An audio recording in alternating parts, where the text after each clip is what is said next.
Next up today, we'll talk about the NFL deadline to opt out, which was last Thursday at 4 p.m. August 6th for all NFL players. Thankfully, we only had a few Lions players that opted out, those being Russell Bodine, John Atkins, and Geronimo Allison. And there were only a few more players that were added to the list the last couple of days in total, making it 66 players in total in the NFL, which I for think what it's it's actually 67. Some guys added just a all little right. bit after. Yeah. So actually 67 is in total. For what it's worth, is actually more than the NBA and MLB combined on players opting out. And one player which I thought was pretty interesting, I don't know if that was the extra player that was added at the last second, but last I heard, Bills cornerback Tre'Davious White initially opted out, but then retracted his statement and said that he decided he wanted to play, which I thought was kind of interesting. So basically, in our division, the NFC North, there really weren't too many other opt outs either. One of the biggest was Vikings defensive tackle Michael Pierce. So I guess, Jimmy, what did you think about the whole opt out deadline? And did you think there'd be more players opting out than happened, or did you think there'd be less? Well, my main concern with the deadline was that there's going to be a huge surge of players opting out at the deadline. Mm-hmm. Fortunately, the deadline passed with a whimper, which was really good. Yeah. So 67 total players, that's only about 2.6% of the league. So not a big deal. And the important thing is that no big names opted out, no starting quarterbacks, no real Yep. big time players. So that's really good news for the league and fans. Mm-hmm. Most guys who opted out seem to be fringe players that might not even make the team. Yeah. Now, that's not actually true for the Bears and Vikings, though. You brought up Michael Pierce with the Vikings. He's a defensive lineman, a big run stopping guy. He signed for 3 years, 27 million just earlier this year. Yeah. So he's not even going to play his first year of the contract until next year. Mm-hmm. The Bears lost Eddie Goldman on the D line as well. He's also a big run stopping guy. He Yeah. signed for 4 years, 42 million in 2018. So another pretty expensive defensive lineman. He'll be going to the third year of his contract when he returns. Both those guys being out is really good news for DeAndre Swift and Kerryon Johnson, in Yep. case you're considering those guys in fantasy. Yeah, so that's a little hint. Maybe take a look at some of those Lions running backs in fantasy this year if you're looking for a possible breakout running back. Yeah. Now, the Packers only lost Devin Funchess, so Mm-hmm. that's not a big loss at all. He signed for 1 year, 2.5 million, which suggests they weren't expecting a whole lot from him. Yeah. But the Packers were already very thin at wide receiver. Aaron Rodgers, along with half the team, was hoping they would draft a wide receiver in the first round. Instead, they took Jordan Love. So losing Funchess may hurt them, even though he's not a great player. Yeah, I don't really follow the Packers too much, but I believe he was the only wide receiver they brought in this offseason, if I'm correct. But again, I might be wrong about that. So yeah, again, like you said, they're already short at wide receiver. So it's going to be interesting to see. I know a lot of people are kind of claiming it that they just kind of crap on the Lions and they give us really bad early season records before the season starts. But I think this division actually might be really tight this year again, barring health wise. But the Vikings lost a lot of players on defense. I don't think and on offense, they lost Stephon Diggs. I don't think their offense or their team in general is going to be as good as they have been.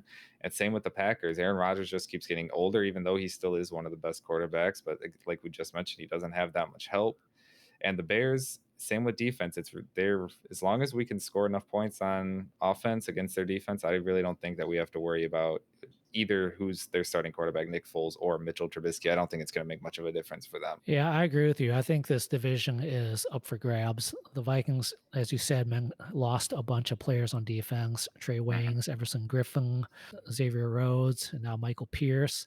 Yeah. The Packers, the whole Jordan Love situation, I think that potentially improves Aaron Rodgers' play this year, but really creates instability going forward. So I think the division is up for grabs, and I'm really looking forward to seeing how it plays out. Yeah, it's going to be a real close division, I think, no matter what. Again, barring health wise, if everyone can stay healthy, that's fair for every team. You say that for every team. If everyone stays healthy, almost every team has a shot at winning the Super Bowl. But Right. like I said, I think if the Lions can stay healthy, I really do think we have a shot at finally winning the division this year for the first time in my lifetime. So let's talk about the Lions opt-outs and see how much of impact they're going to have. Yeah. First of all, we don't know if these were standard or high-risk opt-outs. It's listed as unknown at this time. Mm. So Russell Bodine was a center, signed for 1 year, $910,000. Not very much money. He's 28 years old already. I would expect him to be waived in the offseason.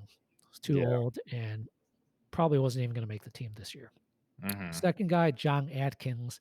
He had 1 year, $675,000 left on his contract. He played 35% of defensive snaps last year, which is a pretty big number. So I think that is actually a potentially bigger loss than we might have thought. Hmm. The third guy was Geronimo Allison. He's 26 years old. We signed him for 1 year, $1 million. We gave him a $137,000 signing bonus. It's a very small amount of money to sign for a wide receiver. I wasn't expecting much from him this year, and there's a good chance he wasn't going to make the team. So Mm. overall, I think the Lions were fortunate in the opt-outs. They didn't lose any starters or major impact players. Yeah, I agree. Which I'm thankful for because once they announced that they had the whole opt out portion, which I mean, obviously is fair for every player, but once they started to announce that, I was very scared on certain players. And everyone, again, mentioned with Stafford and his wife and the Right. history that she's had, people were thinking that he could opt out. And I mean, he still can't really at this point, which I guess I don't know if you saw. We can talk about this for a quick sec. Jamie Collins also recently said that he think opt outs could still be a problem going into the season. Did you see that article at all?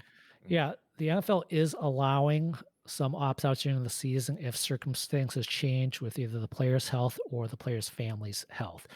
I All don't know right. the exact details of when a player might be able to opt out, but there is that possibility.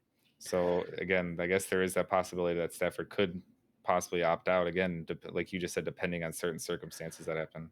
Yeah, I don't think we need to worry about Stafford opting out. Yeah, I As far as Jamie Collins saying that he wished the NFL had allowed more opt-out time or allowing opt-outs during the season, well, players are allowed to retire at any time. They're not being forced to play. So they do already have an opt-out scenario at any right. point. They can retire. The contract basically goes into a freeze mode, just like the tolling. They will be required to pay back signing bonus a la Calvin Johnson situation, which is why a lot of players aren't going to want to try to take the retirement option. Yeah, I agree. It's going to be crazy to see if they players start opting out in the middle of the season. Yeah, I'm not expecting that to happen, really. Yeah, again, unless there's certain drastic circumstances that changes in a player's life or family, I don't think there's going to be a big opt out more in the season. Right. One point I want to make about all the Lion opt-outs is don't expect any of these guys to be with the Lions next year or even in the NFL. These guys are fringe guys who have already opted out. It's hard to imagine Bob Quinn or another GM wanting to take a chance on them next offseason. Yeah, you could say that about almost all these players, unless like they already have a huge contract, like Michael Pierce or C.J. Mosley. CJ But Mosley, right? yeah, unless they're players like that, they're more than likely going to be cut and probably blackballed from the NFL. So talking about Geronimo Allison opting out, that sort of goes into the next topic, which the Lions made a couple of roster cuts and they finally got their roster down to the 80-man roster that is set for the training camp. And they ended up waiving Travis Fulgham, Josh Garnett, Michael Jackson, Chris Lacey, Christian Sam, and Jonathan Wynn. So that is in total, again, with Geronimo Allison, that takes down 3 wide receivers out of the wide receivers room. And we've talked about this on a previous episode that we initially had 11 wide receivers signed with possibly Jamal Agnew being added. So that was 12 wide receivers at one point that the Lions possibly had signed to the roster. So that brings that down to 9 at this point. Again, barring Jamal Agnew's position, what's going on officially with him. So I guess what are your thoughts on the cut downs and the wide receiver room in general? Yeah, what stood out to me was the wide receiver cuts. Mm-hmm. Travis Fulgham was not a huge surprise, although a minor surprise because he's only going to his second year. We just drafted him last year in the 6th round. Yep. But when you look at his playing snap counts from last year, it was highly concerning. He only played 5% of offensive snaps last year, and he only played 5% of special team snaps. So he wasn't even valuable as a special teamer. Mm-hmm. So this was there was some foreboding signs that he was not going to make the team this year. Yeah. The Chris Lacey cut was also interesting because he actually played 12% of snaps on offense last year. He played over twice as much as Fulgham. When you look at the top 7 wide receivers from snap count of last year, we have Galladay, Jones, Amendola, and Hall. Mhm. Fulgham, Lacey, and then Kennedy, Tom Kennedy, who only played 8 snaps, so he barely even counts. Yeah. So Fulgham and Lacey are out. We got the top 4 guys, which seem to be pretty rock solid at this point, which includes Mhm. Marvin Hall. But beyond that, I think our wide receiver depth is very questionable at this point.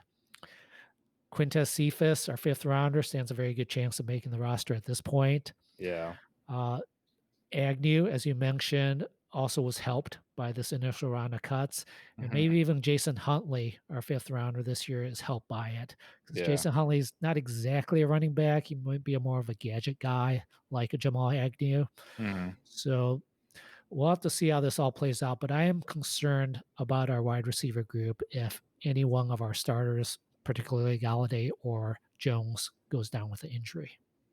Yeah, I agree. Well, one guy that is going to be a big time wide receiver for us is TJ Hawkinson. So we should almost like slot him right into this wide receiver group. We drafted him to be a big time receiver for us. He could easily have 80 to 100 catches this year. Yeah, he could easily be up there with some of the top tight end. And again, he could be another secret fantasy option if someone's looking for a sleeper tight end this year. TJ Hawkinson might possibly get a lot of targets again, because we know Stafford likes a lot of those slants, a lot of those short passes sometimes when all of our wide receivers are being covered deep. So TJ Hawkinson could get a lot of those short passes.